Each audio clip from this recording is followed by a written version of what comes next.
ഓ, intraday trading ചെയ്ത് നഷ്ടമായല്ലോ. Swing trading ആയിരിക്കും ഇനി എനിക്ക് പറ്റുന്നത്. ഇനി ലോങ് ടൈം ഇൻവെസ്റ്റ്മെൻ്റ് ആയിരിക്കുമോ? ആകെ കൺഫ്യൂഷൻ ആയല്ലോ.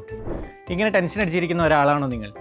ഓഫീസ് അവേഴ്സിൽ സ്റ്റോക്ക് ട്രേഡിങ്ങിന് തീരെ സമയം കിട്ടാത്ത ഒരു വർക്കിംഗ് പ്രൊഫഷണൽ ആണോ നിങ്ങൾ? അതല്ലെങ്കിൽ തിരക്കുകൾക്കിടയിൽ വീണ് കിട്ടുന്ന ഇടവേളകളിൽ ട്രേഡ് ചെയ്യുന്ന ഒരു ബിസിനസ്സുകാരനാണോ? ഏതായാലും നിങ്ങൾക്ക് ഏറ്റവും സൂട്ടബിൾ ആയിട്ടുള്ള ട്രേഡിംഗ് സ്ട്രാറ്റജി ഏതാണെന്ന് ആദ്യം മനസ്സിലാക്കേണ്ടതായിട്ടുണ്ട്. കാരണം ഒരാൾക്ക് വർക്കൗട്ട് ആവുന്ന ഒരു ട്രേഡിംഗ് സ്ട്രാറ്റജി മറ്റൊരാൾക്ക് വർക്കൗട്ട് ആവണമെന്ന് യാതൊരു നിർബന്ധവുമില്ല അല്ലേ?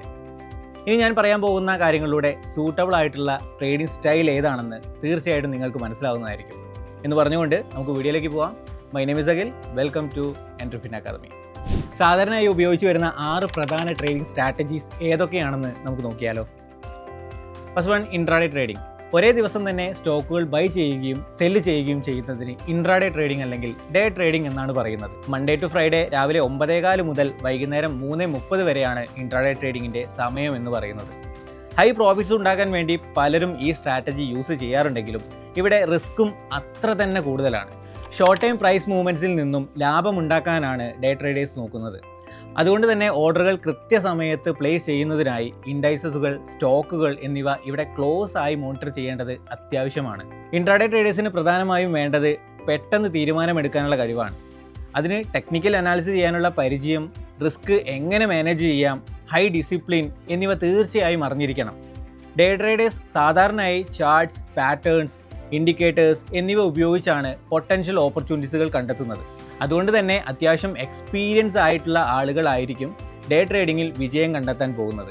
ഇനി പൊസിഷണൽ ട്രേഡിംഗ്. പൊസിഷണൽ ട്രേഡിങ്ങിൽ ഒരു സ്റ്റോക്ക് വാങ്ങുന്നതിന് മുമ്പായി ആ സ്റ്റോക്കിൻ്റെ മൊമെൻറ്റം അനലൈസ് ചെയ്യുന്നു. ലോങ് ടൈം പ്രോഫിറ്റ്സ് ആണ് നോക്കുന്നതെങ്കിൽ നിങ്ങൾക്ക് ഏറ്റവും സൂട്ടബിൾ ആയിട്ടുള്ള ഒരു ട്രേഡിംഗ് സ്ട്രാറ്റജിയാണ് പൊസിഷണൽ ട്രേഡിംഗ്. ചില ട്രേഡേഴ്സ് സ്റ്റോക്കിൻ്റെ പ്രൈസ് ആക്ഷൻ അനാലിസിസ് ചെയ്തിട്ടാണ് എൻട്രി പോയിന്റും എക്സിറ്റ് പോയിന്റും കണ്ടുപിടിക്കുന്നത്. ഒരു ചാർട്ടിൽ വരയ്ക്കുന്ന സപ്പോർട്ട് ആൻഡ് റെസിസ്റ്റൻസ് ലൈൻസ് ആ പർട്ടിക്കുലർ സ്റ്റോക്കിൻ്റെ ജേണി മനസ്സിലാക്കാൻ അവരെ സഹായിക്കുന്നു. പൊസിഷണൽ ട്രേഡിംഗ് ചെയ്യുന്ന മറ്റു ചില ട്രേഡേഴ്സ് ആകട്ടെ ഒരു സ്റ്റോക്കിൻ്റെ ഫ്യൂച്ചേഴ്സ് ഡയറക്ഷൻ കണക്ക് കൂട്ടാൻ ടെക്നിക്കൽ ഇൻഡിക്കേറ്റേഴ്സ് ഉപയോഗിക്കുന്നു. അത്തരത്തിലുള്ള ചില ഇൻഡിക്കേറ്റേഴ്സ് ആണ് വോളിയം, മൂവിംഗ് ആവറേജ്, മാക്ഡി, RSI എന്നിവ. ഇനി സ്വിംഗ് ട്രേഡിംഗ്. ഇമോഷൻസ് കൺട്രോൾ ചെയ്യാൻ ബുദ്ധിമുട്ടുള്ളവരും വർക്കിനിടയിൽ ട്രേഡ് ചെയ്യാൻ പറ്റാത്തവരും ഇഷ്ടപ്പെടുന്ന ഒരു ട്രേഡിംഗ് സ്റ്റൈലാണ്. ഇൻട്രാഡേ ട്രേഡിങ്ങിനും പൊസിഷണൽ ട്രേഡിങ്ങിനും ഇടയിൽ വരുന്ന ഒരു സ്ട്രാറ്റജിയാണിത്. പ്രോഫിറ്റബിൾ ആയിട്ടുള്ള ഓപ്പർച്യൂണിറ്റീസ് കണ്ടുപിടിക്കാനായി പല ടൈം ഫ്രെയിമുകളിൽ ഉണ്ടാകുന്ന പ്രൈസ് ഫ്ലക്ച്വേഷൻസ് അനലൈസ് ചെയ്യുകയാണ് സ്വിംഗ് ട്രേഡേഴ്സ് ചെയ്യുന്നത്. സ്വിംഗ് ട്രേഡിങ്ങിൽ സ്റ്റോക്കുകൾ ഹോൾഡ് ചെയ്യുന്നത് കുറച്ച് ദിവസങ്ങൾ മുതൽ കുറച്ച് ആഴ്ചകൾ വരെയാണ്. ഇവിടെ ഷോർട്ട് ടു മീഡിയം ടേമിൽ വരുന്ന പ്രൈസ് ഫ്ലക്ച്വേഷൻസ് മുതലെടുക്കുകയാണ് ചെയ്യുന്നത്. സ്വിംഗ് ട്രേഡിങ്ങിൽ എടുത്തു പറയേണ്ട ഒരു കാര്യം ഹൈ വോളറ്റാലിറ്റിയാണ്. പക്ഷേ സ്വിംഗ് അല്ലെങ്കിൽ പ്രൈസ് മൂവ്മെൻറ്റ് അക്യുറേറ്റ് ആയി പ്രെഡിക്റ്റ് ചെയ്യാൻ കഴിഞ്ഞാൽ നല്ലൊരു ഇൻകം ഓപ്പർച്യൂണിറ്റിയാണിത്. ടെക്നിക്കൽ അനാലിസിസിലെ chart patterns, trend line, momentum indicators എന്നിവ വെച്ചാണ് ഇവിടെ എൻട്രി പോയിന്റും എക്സിറ്റ് പോയിന്റും കണ്ടുപിടിക്കുന്നത്. Long time investing. ട്രേഡിംഗ് സ്ട്രാറ്റജികളിൽ വെച്ച് ഏറ്റവും സേഫ് ആയിട്ടുള്ള സ്ട്രാറ്റജിയാണ് ലോങ് ടൈം ഇൻവെസ്റ്റ്മെൻറ്റ് എന്ന് പറയുന്നത്. സ്റ്റോക്കുകൾ വാങ്ങി വർഷങ്ങളോളം ഹോൾഡ് ചെയ്യാൻ താല്പര്യമുള്ള ആളാണോ നിങ്ങൾ? എങ്കിൽ നിങ്ങളെപ്പോലുള്ള കൺസർവേറ്റീവ് ഇൻവെസ്റ്റേഴ്സിന് ഏറ്റവും സൂട്ടബിൾ ആയിട്ടുള്ള സ്ട്രാറ്റജിയാണ് long time trading. Long time investors ഒരു സ്റ്റോക്കിൻ്റെ ഗ്രോത്ത് പൊട്ടൻഷ്യൽ അനലൈസ് ചെയ്ത് ബാലൻസ് ഷീറ്റുകൾ ഇവാലുവേറ്റ് ചെയ്യും. കൂടാതെ ന്യൂസ് വായിച്ചും ഇൻഡസ്ട്രി നോളജ് വഴിയും എക്കണോമിക് അപ്ഡേറ്റ് ഫോളോ ചെയ്തിട്ടുമാണ് ഇത് കണ്ടെത്തുന്നത്. ഇനി സ്കാൽപ്പിംഗ്. ഒരു തരം ഡേ ട്രേഡിംഗ് ആണ് സ്കാൽപ്പിംഗ്. ഇവിടെ സ്റ്റോക്കുകൾ വാങ്ങുകയും വിൽക്കുകയും ചെയ്യുന്നത് വളരെ ചുരുങ്ങിയ സമയത്തിനുള്ളിലാണ്. അതായത് വെറും സെക്കൻഡുകൾക്കോ മിനിറ്റുകൾക്കോ ഉള്ളിൽ ഉണ്ടാകുന്ന ചെറിയ പ്രൈസ് മൂവ്മെൻറ്റ്സിൽ നിന്നും ലാഭം ഉണ്ടാക്കുകയാണ് സ്കാൽപ്പിൽ ചെയ്യുന്നത്. ഡേ ട്രേഡിംഗ് ചെയ്യുന്നവർ ഒരു ദിവസം മുഴുവൻ സ്റ്റോക്ക് മാർക്കറ്റിൽ ഇൻവെസ്റ്റ് ചെയ്യുന്നു. എന്നാൽ സ്കാൽപ്പിംഗ് ചെയ്യുന്നവരാകട്ടെ ഷോർട്ട് ടൈം പ്രൈസ് ഫ്ലക്ച്വേഷൻസിൽ നിന്നും ലാഭം ഉണ്ടാക്കാൻ വേണ്ടി കുറേയധികം ട്രേഡുകൾ എക്സിക്യൂട്ട് ചെയ്യുകയും ചെയ്യും. സ്കാൽപ്പിംഗ് ചെയ്യാൻ 2 വഴികളുണ്ട്. ആദ്യത്തേത് മാനുവലിയും രണ്ടാമത്തേത് ഓട്ടോമേറ്റഡ് ട്രേഡിംഗ് സിസ്റ്റം ഉപയോഗിച്ചുമാണ്.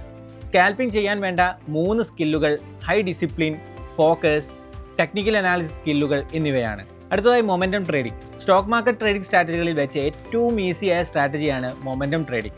ഇവിടെ ട്രേഡർമാർ സ്റ്റോക്കിൻ്റെ മൂവ്മെൻറ്റ് പ്രെഡിക്റ്റ് ചെയ്ത് എൻ്റർ ചെയ്യാനോ എക്സിറ്റ് ചെയ്യാനോ ഉള്ള റൈറ്റ് ടൈം കണ്ടെത്തുകയാണ് ചെയ്യുന്നത്. കഴിഞ്ഞ കാലത്ത് നല്ല പെർഫോമൻസ് കാഴ്ചവെച്ച ഫിനാൻഷ്യൽ അസറ്റ്സ് ഇനി ഫ്യൂച്ചറിലും അതേപോലെ പെർഫോം ചെയ്യുമെന്നാണ് മൊമെൻറ്റം ട്രേഡേഴ്സ് വിശ്വസിക്കുന്നത്.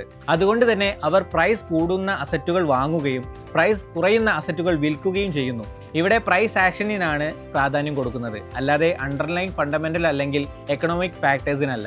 Moving average, relative strength index പോലുള്ള ടെക്നിക്കൽ അനാലിസിസ് ടൂളുകളാണ് മൊമെൻറ്റം ട്രേഡേഴ്സ് യൂസ് ചെയ്യുന്നത്?